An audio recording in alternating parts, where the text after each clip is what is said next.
Hello ladies and gentlemen, to day 4 of Camera Confidence Challenge. Don't mind that I'm wearing the same things, but I live in Bali and I don't own that many swimsuits.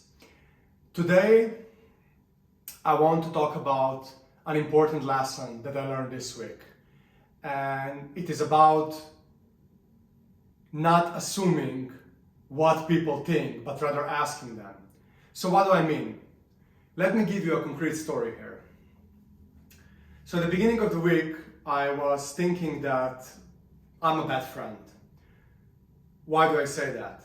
So for the last 2 months, I was focusing a lot on my business. So naturally, even in the discussions with my friend, a lot of the talks were about business. And I was feeling I'm getting pretty intense in them.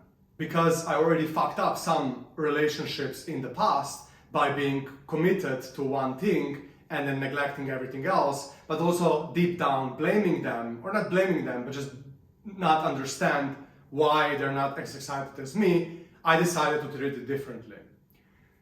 So this week I was thinking a lot about it, and I started the week as maybe I'm not the best friend, because every time I meet friends I'm talking about business and about Instagram and about this content and so on and so forth, right?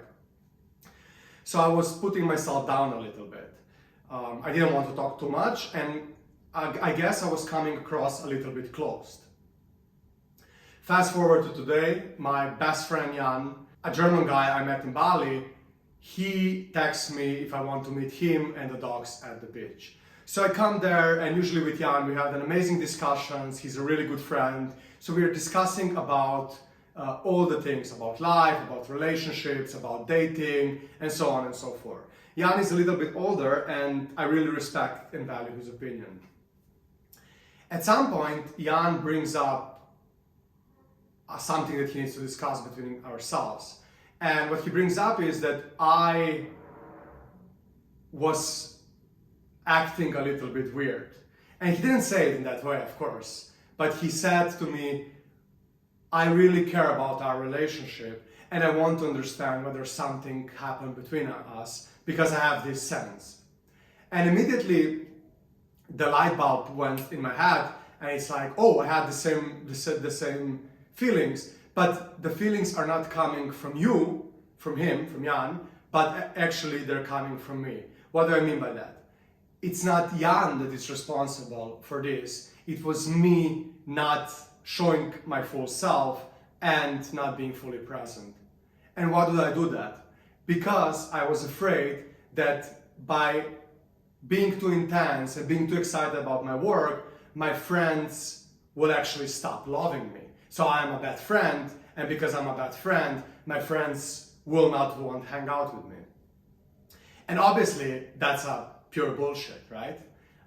So what Jan does, what our discussion does, Jan reassures me that, first of all, a lot of the things that I am portraying as a bad friend are the things that are inspiring him. For example, my dedication, my self-discipline, me going to the business. And there are traits in Jan as well that I find very inspirational, and this is how we are building our relationship.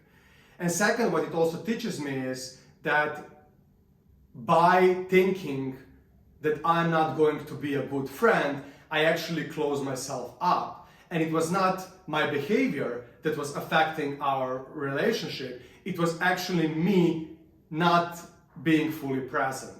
And it's funny enough how friends, really good friends, immediately realize and perceive that you are not in this relationship fully. I want to be clear here, they didn't say anything before. Everything was happening in my head. I was overthinking it.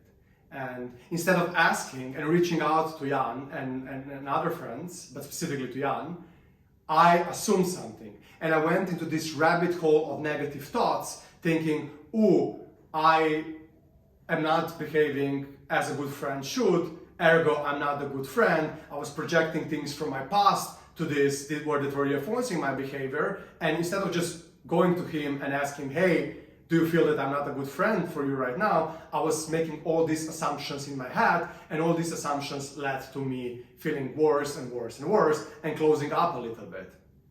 Whereas the right approach, on the other hand, would be reach out to Jan, ask him. He would obviously tell me this is bullshit, what he told me also today, and the problem would be resolved already on Monday. So what I want to leave you with is this life lesson that I got this week, right? And the life lesson I got this week is, if we are going to assume what other people think, we are going to feel bad about it. We are going to put ourselves into the cycle of negative thoughts, and we all know how this goes. It's just a downward spiral, right?